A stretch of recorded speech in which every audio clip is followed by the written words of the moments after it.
یہ جو تم نے جاہلیت کی چند رسومات کو پکڑ کے بیٹھ گئے ہو نا اپنے طور پر معیار ایک تم نے بنا لیا, یہ نہیں ہے. آؤ میں تمہیں بتاتا ہوں کون سی چیزیں جن سے خدا ناراض ہوتا ہے اور کون سی چیزیں جن سے خدا خوش ہوتا ہے. آؤ کتنا اچھا انداز ہے کہ ایسے ہے جیسے ایک آدمی کنفیوز پھر رہا ہو, پاگلوں کی طرح دیواروں سے ٹکرے مار رہا ہو, اس کو منزل نہ مل رہی ہو. اس نے جانا ہے جناب صدر جانا ہے, کوئی گاؤں دیہات سے کوئی بندہ کراچی آ گیا, یا اس نے کینٹ اسٹیشن جانا ہے. اب اس سے پوچھتا ہے وہ کہتا ہے کینٹ اسٹیشن ادھر کو ہے, تو جب آپ اللہ کے چلنے لگا.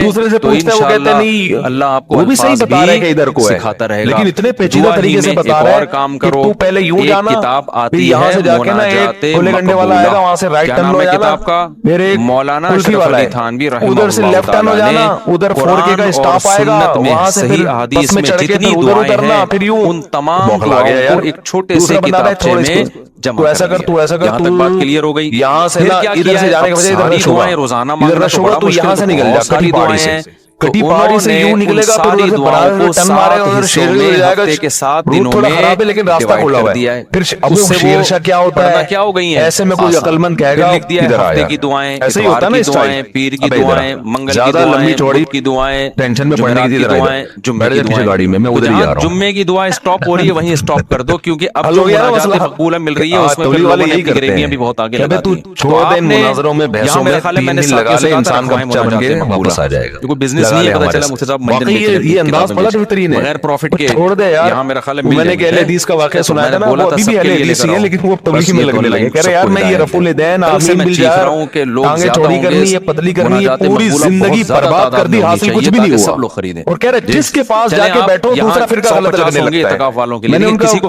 میرے بڑی اچھی دوستی ہے ان سے, وہ میری 4 شادی والی کتاب پڑھ کے مجھ سے ملنے اہل حدیث تو اتنی بڑی داڑھی ان کی, 4 شادی والی کتاب پڑھ لی 2007 میں پڑھی انہوں نے, ٹھیک ہے نا. مجھے تلاش کرتے کرتے پہنچے, خواتین بھی رکھیں, بڑے بغلگیر ہوئے, کہہ رہے یار کیا کتاب ہے یار, اس سے فائدہ کیا ہوگا. ویسے بڑی سے بھی دعا ہاتھ اٹھا کے اخپل طریقے سے مانگیں, داڑھی سے مجھے اندازہ ہو گیا وہی اہل حدیث ہے. آپ کے اپنے میں نے کہا کیا, اور دوسرا اس دعا کو بھی روزانہ پڑھنے کا پہلے میں بریلوی تھا, فائدہ کیا ہوگا, اس میں قرآن و سنت کی جتنی دعائیں 40ویں 11ویں شریف 12ویں شریف نظر و نیاز سارے جمعرات کے وہ ساری ایک ہفتے میں آپ مانگ لوگے, تو یہ کوئی کم فضیلت ہے. کہہ رہے پھر میں دیوبندیوں کے پاس بیٹھنا اور پھر ایک اور خاندانی فائدہ ہوگا, تو کہنے لگے میں دیوبندی بن گیا. پابندی سے پڑھنے کا معمول بناؤ گے نا, 6-7 مہینے سال کے بعد جا کے وہ ساری دعائیں آپ کو یاد ہونا.